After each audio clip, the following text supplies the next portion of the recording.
News plus channel की सीधी बात में आप सबका स्वागत है। मैं हूं जीतू भाई पंड्या। 20 तारीख को 20 सितंबर को भाजपा ने और विपक्ष की पार्टियों ने भारत बंद का ऐलान किया है। भारत बंद तो होगा और गुजरात में तो होगा ही, क्योंकि यहां उनकी सरकार है। तो अगर आप कुछ प्लानिंग कर रहे हैं, 20 तारीख को बाहर जाने का कोई प्लानिंग है या कोई फंक्शन करने जा रहे हो या कोई बड़ा कार्यक्रम बना के बैठे हो, तो वो रद्द कर देना, क्योंकि गुजरात में और जहां भी भाजपा की और विपक्ष की सरकारें हैं वहां जबरदस्ती बंद तो होगा ही। ये बंद का ऐलान किस लिए दिया गया है? तो तीन बात है। विपक्ष कहती है कि ये जो डीजल का भाव बढ़ा 5 रुपया, हम उनके खिलाफ है। वो कहती है कि गैस की जो बोतल है अब 6 ही बोतल कंसेशन पर मिलेगी और बाकी के बोतलों के लिए बाजार भाव देने पड़ेंगे। सरकार के इस फैसले का हम विरोध करते हैं। और वो भी कहते हैं कि एफडीआई में जो प्रदेश की कंपनियों के लिए रियायत दी गई, छूट दी गई कि अब प्रदेश की कंपनियां आएगी और नाम देके कहो कि वॉलमार्ट आएगी, उसका हम विरोध कर रहे हैं। ये 3 काउंटों पे 3 बात पर भारत बंद का ऐलान है। सबसे पहले एफडीआई की बात करें। वॉलमार्ट और दूसरी बड़ी बड़ी कंपनियां अब अनाज और फल के बिजनेस में आएगी और भाजपा कह रही है कि ये गलत हो रहा है। भाजपा के किसी नेता ने कहा कि यह देशद्रोह है।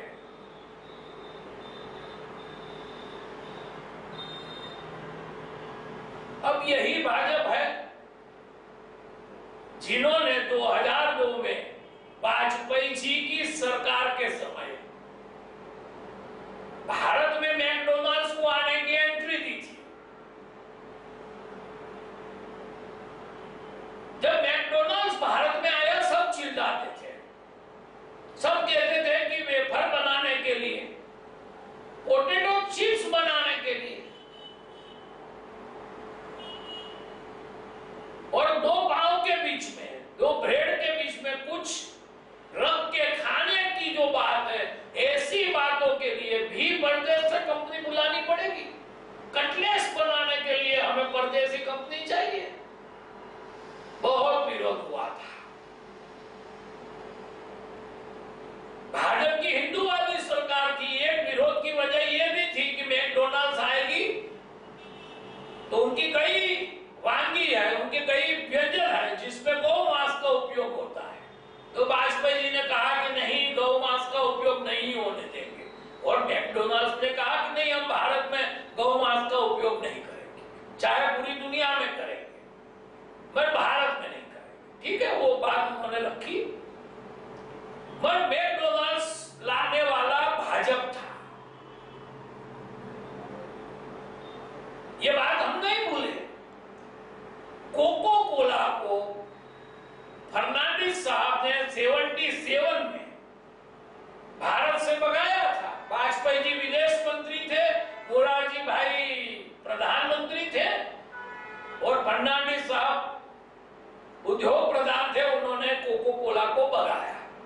अब ताज्जुब देखो कि वाजपेयी साहब प्रधानमंत्री बन गए, फर्नांडिस साहब विदेश मंत्री, संरक्षण मंत्री थे या कोई और मंत्री रहे हो, मगर वो प्रधानमंडल में थे वाजपेयी जी के, और कोको कोला वापस आ गई। तो वाजपेयी जी ने कोको कोला वापस लाई। याद रहे कि जब कोको कोला वापस आई वाजपेयी जी के समय में, तब भारत में पार्ले बहुत बड़ी अच्छी कंपनी है भारत की, जिसके पार्ले जी बिस्किट आते हैं जो खा के हम बड़े हुए हैं।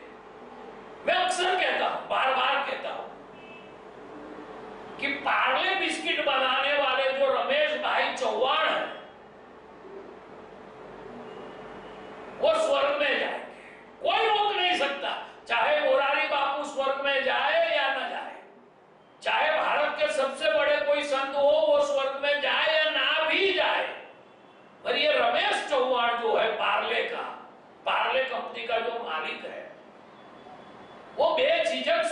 चले जाएंगे।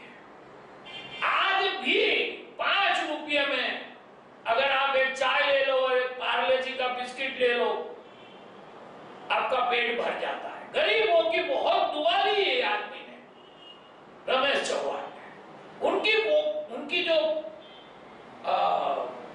थम्स अप थी, उन्होंने पूरा मार्केट कवर करके रखा था। अब पता नहीं क्या हुआ और कैसे मैनेज हुई वाजपेयी जी की सरकार, तो कोको कोला वापस आ गई। ये रमेश चौहान को, पार्ले को अपनी थम्स अप जो भारत की कोई 70-80% सेल थी कोल्ड ड्रिंक्स में, वो बेच देनी पड़ी। और ये सब बात भाजपा ने किया। अब कोको कोला और मैकडॉनल्ड्स की देश को जरूरत थी, तब देशभक्ति थी उसे लाने की। और अब जब कांग्रेस वॉलमार्ट ला रही है तो वो देशद्रोह है, तो बात कहीं जमती नहीं है। भाजपा का जो विरोध है वो खोखला है। और ये मैकडॉनल्ड, ये जो नई बात आई है एफडीआई की,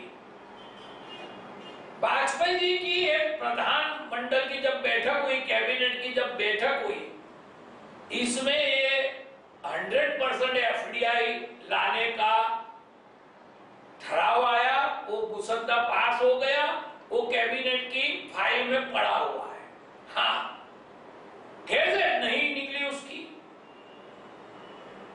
मगर उनकी जो अनुमति है वो वाजपेयी जी ने दे के रखी थी और कांग्रेस ने आज अमल किया। अब भाजपा उसे राष्ट्रद्रोह कहती है कि कांग्रेस ने राष्ट्रद्रोह किया है। जिसका प्लानिंग वाजपेयी जी ने किया था, भाजपा ने किया था। तो ये एफडीआई वाली बात भी गलत है। भाजपा होती तो भी ये यही करती और आज हमें गुमराह कर रही है। अब बात है डीजल के 5 रुपए का भाव जो बढ़ा है उसकी।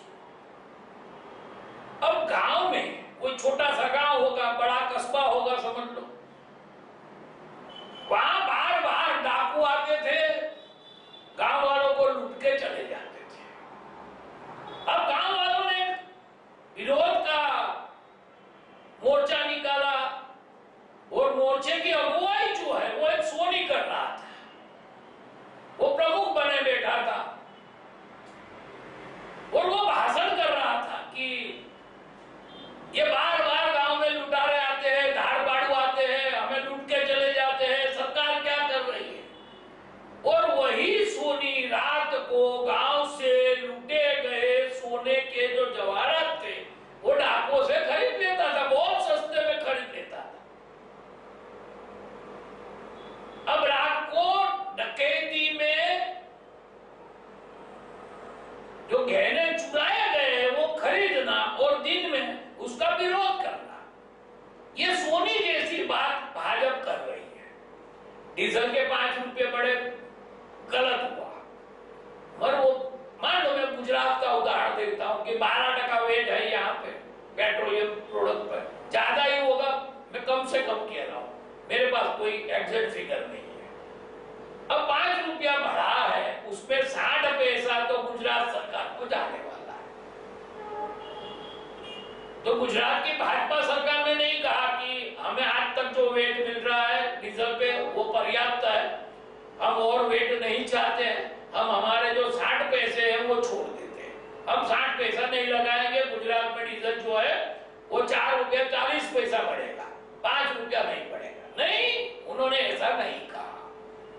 तो 5 रुपया लूट है जनता की, तो 5 रुपये में से 60 पैसा गुजरात सरकार में जा रहा है। तो वो 60 पैसा लेने में कोई परहेज नहीं है, वो चाहते ही है कि 60 पैसा मिले उन्हें। तो 5 रुपये में से जो 60 पैसा गुजरात सरकार ले रही है वो हक ले रही है, वो ईमान से ले रही है। और भारत सरकार जो 4 रुपया और 40 पैसा ले जा रही है वो लूट है।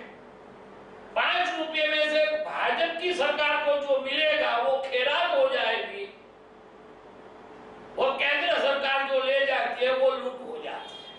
ये दोहरे मुंह वाली जो बात है भाजपा की,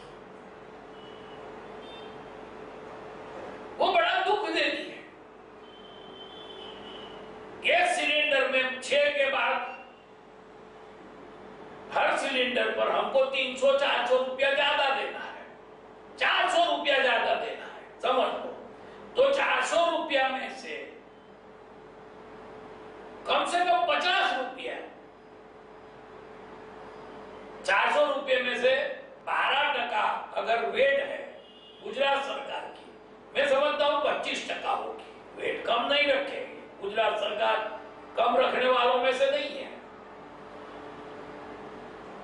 तो 50 से 100 रुपया, 400 रुपया की लूट में से 50 रुपया या 100 रुपया गुजरात सरकार, भाजपा की गुजरात सरकार लेगी, वो छोड़ने को तैयार नहीं है। तो भाजपा का लूट में भाग चाहिए भाजपा को,